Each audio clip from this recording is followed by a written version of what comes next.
Okay, welcome back. I told you early on that 99% of these stories, 98% of them, are going to be stuff that I experienced myself. This is me. I'm not talking about other things, but they're going to be a small percentage, 1 or 2% of stories that I heard that happened to someone, and I should relate it to you. And I'm going to give you 3 of these. 2 of them I heard, and 1 I actually experienced. Okay, the first 2, I'll tell you, and they're 2 stories in a row. When I broke my hand, I had to work desk duty, and so once you work desk duty, it's horrible for gunslingers. You know, you want to be out in the field. You don't want to be sitting in an office. That's for other people. And so I'm sitting there with the supervisors because I'm with them. You know, we all go to dinner together because I'm kind of like an administrative assistant to these guys because I have a broken hand. And there was a supervisor in the station, big, tall German guy, huge, been on the job a long time, but he's a klutz. He'd walk around, he'd open up a desk drawer, and then he'd forget it was open. And then he'd turn to leave, and he'd smash it with his shin, and all the stuff would fall on the floor. And he'd get up, and I'm watching all this because I'm standing there working the desk detail. Hear this like bang, he's over there picking up stuff. Oh my gosh!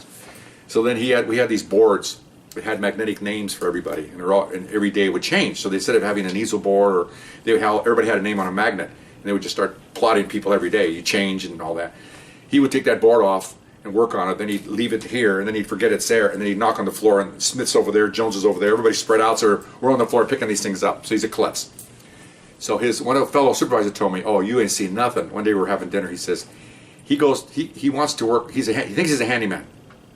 So he's out cutting 2x4s with a handsaw, and he just bought it. It stops. He's all mad. He won't start. He's pissed off. He puts it in the box, goes back to Sears, and says, "What kind of a saw do you sell here?" "I bought this saw an hour ago." And I go, "Oh, sir, can we see the box, please?" And I see the box. I see the saw.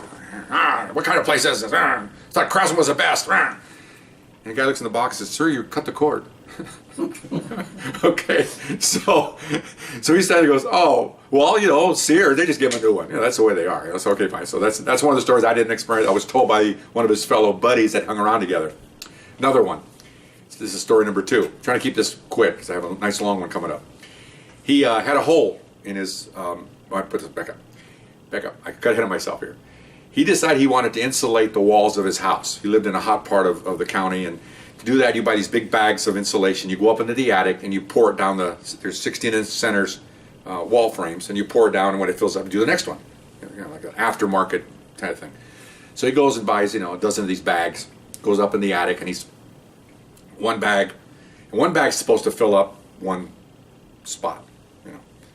2 bags, 3 bags, 4 bags, 6 bags, he can't fill up the spot. He's looking down there.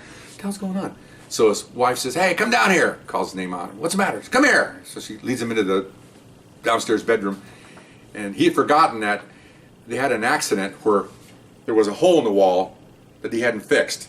So all the stuffing came down, the insulation, and it's now this big, huge 6-bag square of insulation in the bedroom floor because it just came out of that hole like it was nothing there. So that's the kind of guy we're talking about. Okay. So those are the 2 stories.